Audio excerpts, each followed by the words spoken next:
नमस्कार जय जगन्नाथ जय बाबा बराड़ बालुकेश्वर पुणी एक भिडियो को आपण मान स्वागत जनाऊँ आपण मैंने मत कि आज रिक्वेस्ट करी आपण को आपण मैंने मत चषमा पिंधि बोली खराब भाविएनि कहीं चषमा पिंधार आज गोटे कहानी अच्छी जो कहानीटा आपण मान कि समय जनदेवी कहानीटा स्टार्ट करवा भुवनेश्वर कहानीटा कि भुवनेश्वर नुह कहानीटा हूँ खोर्धार को एक गाँ मोर ख्याल ना कि गाँ सबू सी कही मत किए कहती नहीं कि सी कही कौ गाँ रु आउ कौ कॉलेज रु सबू कही किंतु मोर ख्याल पड़ियानी आउ मिनिमम 5-6 दिन तलर कथा आज ख्याल पड़ने किंतु कहानीटा भी भारी दुख भरा कहानीटा आपण मैंने शुणिले निश्चित मन दुख करेंगे आउ भाविबे झीटी कहीं करथिला कहीं कला जो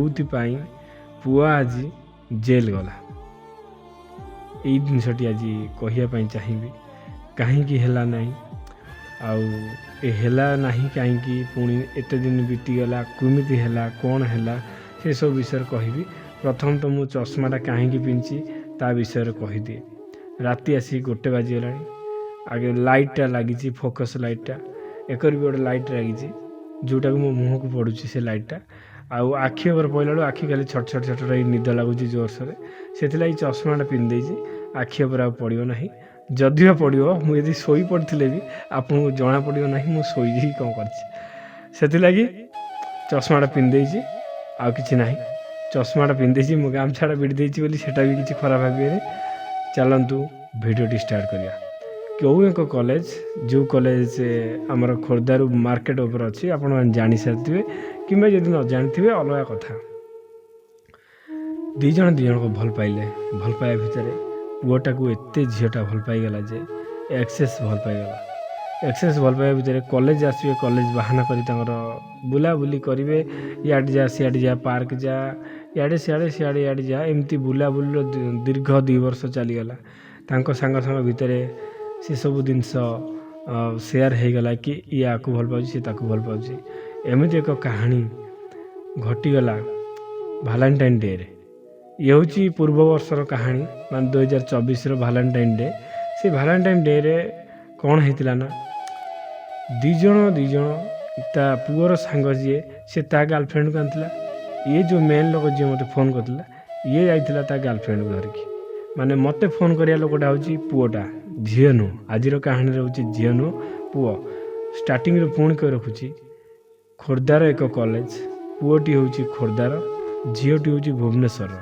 से भुवनेश्वर झीटी खोर्धार रही पाठ पढ़ुला घर भड़ा नहीं पाठ पढ़ुला पुओटी घर से खोर्धा आउ से पुअर सांग गोटे सी भी हूँ से खोर्धा पुअर सांग गोटे झील को धरिकी आइला ये भी गोटे झील को धरिक गला दीज सांग होगी गले पुरी धाम बुलिया जगन्नाथ धाम शंख क्षेत्र जय जगन्नाथ स्वामी नयन पथगामी भवतुमी भवतुमी भवतुमी संसार को उद्धार करिया दायित्व होची संसार को संहार करिया दायित्व होची से समय आसीगले सी निजे 12 हाथ खंडा धरी यही छतिया बटरे ही तांडव करेंगे जो छतिया बटरे कल्कि अवतार रूप से बसीचंती से जीवित हेबे आमे मानक भलिया सब पापी को सी मारिकी संहार करेंगे सत्य जुगर परिणत करेंगे ये हूँ मोर मानवर कथा आपण मैंने केते मात्रा मानुंट जगन्नाथ को आप जानी मु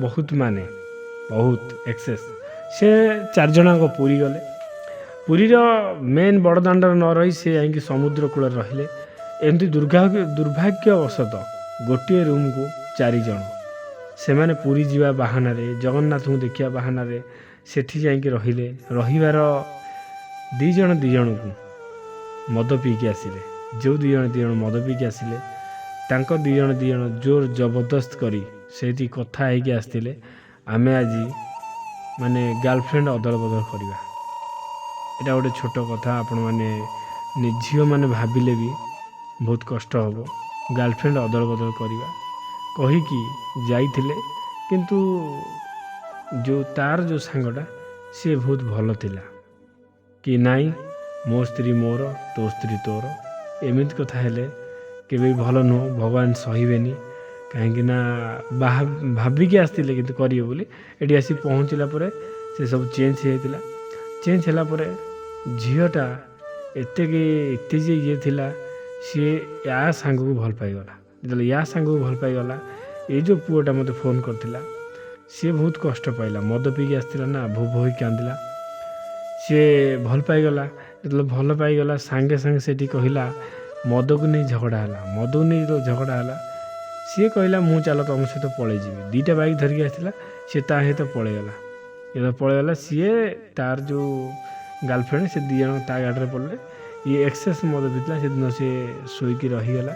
ସକାଳ ପାଇଲା, ଘରକୁ ଗଲା। ଘରକୁ ଯେତେବେଳେ ଗଲା, ସିଏ ଗୋଟେ କଥା କ'ଣ କରିଛି, ମେନ୍ ଯେଉଁ ଯାହା ସହିତ ସେ ଯାଇଥିଲେ ସିଏ ତାକୁ ନେଇକି ପଳେଇଛି ଭୁବନେଶ୍ୱର ଏକ ହୋଟେଲ।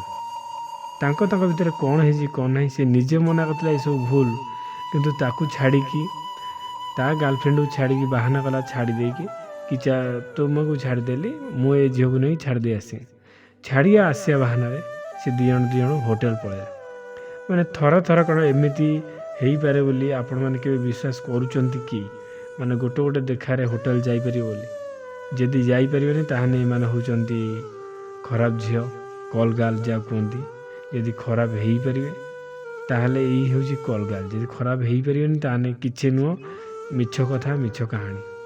ଏ ପୁଅଟି ମୋତେ ଫୋନ୍ କଲା, କିଛି ଦିନ ପରେ ଫୋନ୍ କଲା। ତାକୁ ଆଉ ପାଇଲାନି, ଟୋଟାଲ 3 ମାସ ଯାଏଁ ପାଇଲାନି। କୁଆଡ଼େ ଗଲା, କ'ଣ କଲା, ତା ସାଙ୍ଗକୁ ବି ପାଇଲାନି, ତାକୁ ବି ପାଇଲାନି। ଏ ଝିଅ ସେ ଝିଅ 2 ଜଣଙ୍କ ମିଶିକି ବହୁତ ଖୋଜାଖୋଜି କଲା ପରେ ମଧ୍ୟ ପାଇଲାନି। ଠାକୁରଙ୍କୁ ଡାକିଲା, ବାବା ବାଲୁଙ୍କେଶ୍ୱରଙ୍କ ପାଖରେ ଯାଇ ମାନସିକ କଲା। ମାନସିକ ଏଠି 4,000 ଟଙ୍କା ଦେଇକି ଆସିଲା। ମିନିମମ୍ ଦୀର୍ଘ 3 ରୁ 4 ମାସ ହେବ ତାକୁ ଯୁଆଡ଼େ ବି ଖୋଜିଲେ ପାଉନି। ତାଙ୍କ ଘର ଲୋକ ବି ଆକୁ ଦୋଷ କରୁଛନ୍ତି, ତୁ ଭଲ ପାଇଥିଲୁ, କୁଆଡ଼େ ନେଇକି ଗଲୁ। କିନ୍ତୁ ଇଏ ବି ଅସହାୟ। ଇଏ କ'ଣ କରିବ, ନା କହିପାରୁଛି ନା ସହିପାରୁଛି। ଆମେ ପୁରୀ ଯାଇଥିଲୁ, ସେଠି ଏମିତି ହେଲା, କିଛି କହିପାରୁନି। କହୁଛି ମୁଁ କିଛି ଜାଣିନି, ଘରେ ଥିଲି, ମୁଁ ଏ ବିଷୟରେ କୌଣସି ପ୍ରକାର ଜାଣିନି। ଘରେ ପଚାରିଲେ ସେ କହିଲେ ନା ଇଏ ଘରେ ନଥିଲା। ପୁରା ପ୍ରୋବ୍ଲେମ୍ରେ ଫସିକି ରହିଥିଲା ସେ। ବାବା ବାଲୁଙ୍କେଶ୍ୱରଙ୍କ ପାଖରେ ମାନସିକ କରିବାର 7 ଦିନ ପରେ ମୋତେ ଫୋନ୍ କଲା, କହିଲା ଭାଇ ଆପଣଙ୍କର ସବୁ ଭିଡ଼ିଓ ମୁଁ ଦେଖେ, ବହୁତ ଭଲ ଲାଗେ। ସବୁ ଅନୁଭୂତି କୁହନ୍ତି ବହୁତ ଲୋକଙ୍କର। ମୋତେ ବି କିଛି ଲାଗେ କି ଭାଇଙ୍କ ପାଖରେ କିଛି ହେଇପାରିବ। ମୋର ଟିକେ ଭୁଲ ପାଇଁ ମଦ ପିଇଥିଲି ବୋଲି, ମୋ ମନ ଭିତରେ କ'ଣ ଥିଲା କ'ଣ ନାହିଁ ମୁଁ ଜାଣିଛି, କିନ୍ତୁ ସିଏ ତ ଜାଣିନଥିଲା ନା।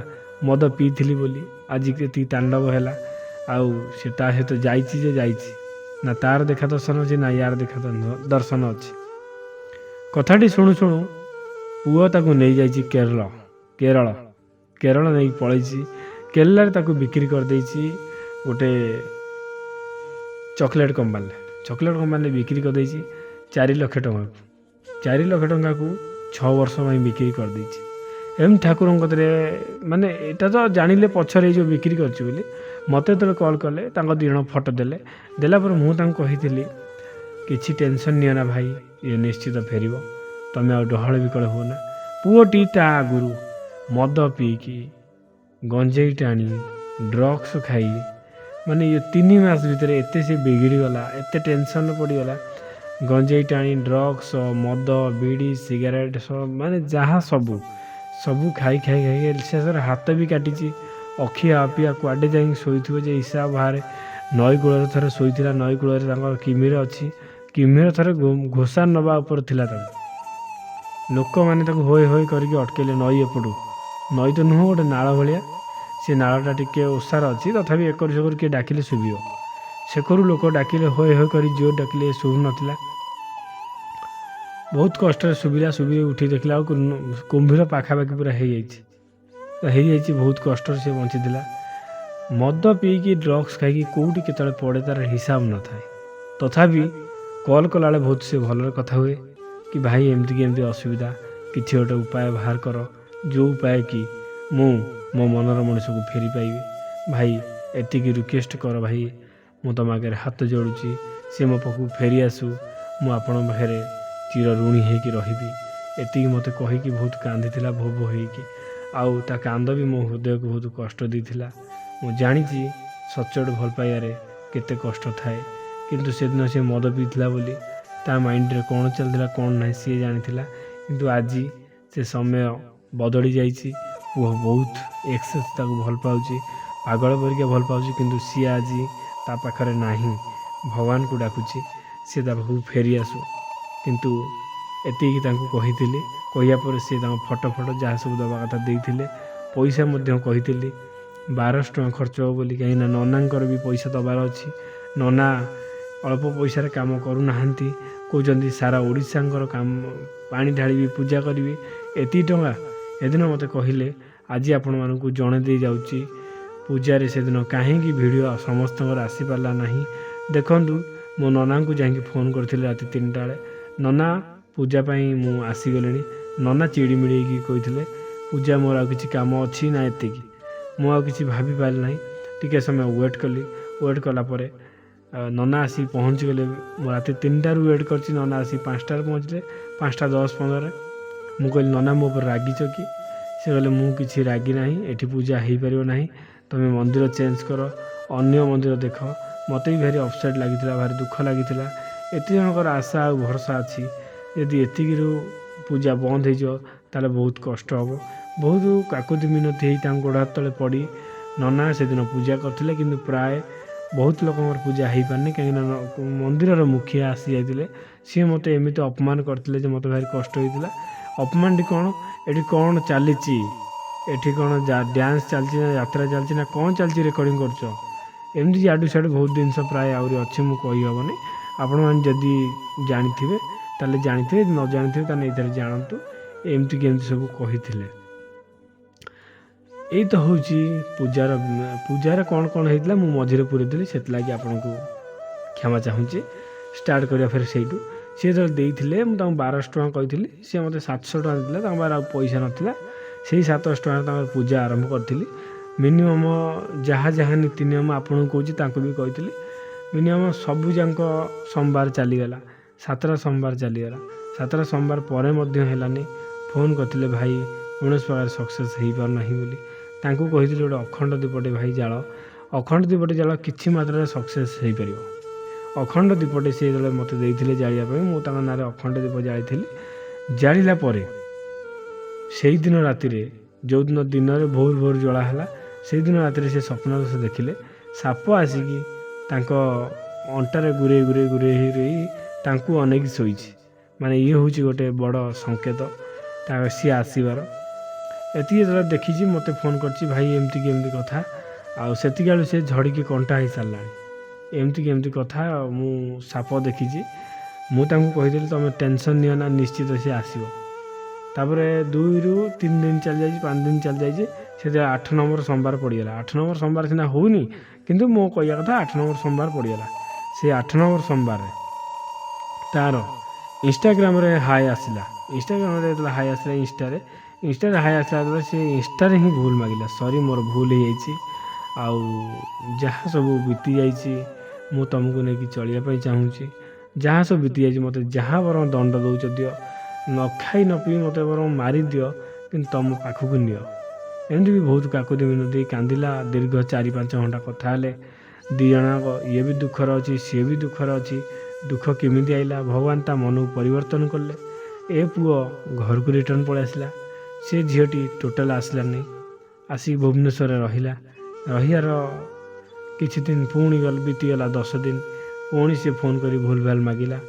ଝିଅ ଏତେ ଭୁଲ ମାଗିଲା, ଭିଡ଼ିଓ କଲ୍ କରିକି ନିଜ ମୁଣ୍ଡକୁ ମୁଣ୍ଡ ନିଜେ ମାଇଲା, ମୋର ଭୁଲ ହେଇଯାଇଛି, ଆଉ ଏବେ ଏମିତି ଭୁଲ କେବେ ହେବ ନାହିଁ, ତୁମକୁ ଛାଡ଼ି କୁଆଡ଼େ ଯିବିନି। ସେ ଅଫିସିଆଲ କାମ ନହେଲା ନାହିଁ। ମୋ ସ୍ୱାମୀ ଥିଲେ, ମୋ ପାଖରେ ସବୁକିଛି ଅଛି। ପୁଅ ଯେତେବେଳେ ମୋତେ ପଚାରିଲା, ମୁଁ ତାକୁ ବୁଝେଇଦେଲି କି ଭାଇ ଦେଖ, ଯାହା ପାଇଁ ଏତେ ଡହଳ ବିକଳ ହେଉଥିଲ, ଏତେ ସବୁ ହନ୍ତସନ୍ତ ହେଉଥିଲ, ସିଏ ଆସିକି ତ ପହଞ୍ଚି ଯାଇଛି। ଆଉ ଟେନସନ୍ ନ ନେଇ ତାକୁ ତୁମେ ଗ୍ରହଣ କର, ଦେଖିବ ସବୁକିଛି ଠିକ୍ ହେଇଯିବ। ମୁଁ ମାନୁଛି ତା ଇଜ୍ଜତ ବହୁତ ଚାଲିଯାଇଛି। ସେ ପୁଅ ଯେହେତୁ 4 ମାସ କାଳ ଯାଇଛି, ତା ଇଜ୍ଜତ ବହୁତ ଚାଲିଯାଇଛି। ଆଉ ସେଠି ଯେଉଁ ବିକ୍ରି ହେଇଯାଇଥିଲା, ଲୁଚିକା ଏଠିକି ପଳେଇ ଆସିଛି ଚକ୍ଲେଟ୍ ମାରିଲୁ। ସେମାନେ ଲୁଚିକି ଖାଇବା ବାହାନା କରିକି, ଗାଡ଼ି ସବୁ ଆଗରୁ ଟିକେଟ୍ କାଟିଥିଲା, ଖାଇବା ବାହାନା କରି ଲୁଚିକି ପଳେଇ ଆସିଲା ପରେ ଆକୁ ଭୁଲ ଭାଲ ମାଗିଛି। ମାଗିଲା ପରେ ଏ ଭାଇଟି ଯାଇକି ତାକୁ ଗ୍ରହଣ କରିକି ଘରକୁ ଆଣିଛି। ଆଣିଲା ପରେ ଡାଇରେକ୍ଟ ତ ଆଉ ବାହା ହେଇପାରିବନି, ଯେହେତୁ ସେ ଶାଢ଼ୀ ଫାଡ଼ି ପିନ୍ଧୁଛି, ଯାଇକି ସେଠି ଡାଇରେକ୍ଟ ମନ୍ଦିରରେ ବିବାହ କରି ଘରକୁ ନେଇ ଆସିଛନ୍ତି। ଦୁଇ ଜଣ ମୋତେ ଫୋନ୍ କରିଥିଲେ କି ଭାଇ ଆମର ବିବାହ ହେଇଗଲା, ଆପଣଙ୍କ ପାଇଁ ଆପଣଙ୍କର ସେବା ଠାକୁରଙ୍କ ପାଖରେ ଆପଣଙ୍କର ଭକ୍ତି ମନ ପାଇଁ ଆଜି ସବୁ ଠିକ୍ଠାକ୍ ହେଇଗଲା। ଏତିକି ହେଉଛି ଆଜିର ଅନୁଭୂତି। ଯାହା ହଉ ଭଗବାନଙ୍କ ଦୟାରୁ ସେ ତାଙ୍କର ସବୁ ଠିକ୍ଠାକ୍ ହେଇଗଲା। ଆଉ ଆପଣମାନେ କେବେ ବି ନିରାଶ ହେବେନି, ମୁଁ ଗ୍ୟାରେଣ୍ଟି ଦେଇ କହୁଛି। ଏତିକି ଭରସା ରଖ। ହର ହର ମହାଦେବ ଆପଣଙ୍କୁ ସଠିକ୍ ମାର୍ଗରେ ନେଇ ସଠିକ୍ ଜାଗାରେ ପହଞ୍ଚେଇବେ। ଏତିକି ହେଉଛି ଆଜିର ଭିଡ଼ିଓଟି ଭଲ ଲାଗିଥିଲେ ଆପଣ ଲାଇକ୍ କରି ସେୟାର କରିବେ। ସେୟାର ନ କଲେ ନାହିଁ, ଲାଇକ୍ ନ କଲେ ନାହିଁ, କମେଣ୍ଟ ମାଧ୍ୟମରେ ମତାମତ ଜଣାଇବେ ଭିଡ଼ିଓଟି କେମିତି ଲାଗୁଛି। ରହିଲି, ଜୟ ଜଗନ୍ନାଥ, ଜୟ ବାବା ବରାଳ ବାଲୁଙ୍କେଶ୍ୱର। ପୁଣି ଦେଖା ହେବା ଅନ୍ୟ ଏକ ଭିଡ଼ିଓରେ, ଅନ୍ୟ ଏକ ଟପିକ୍ ନେଇକି। ରହିଲି, ଜୟ ଜଗନ୍ନାଥ।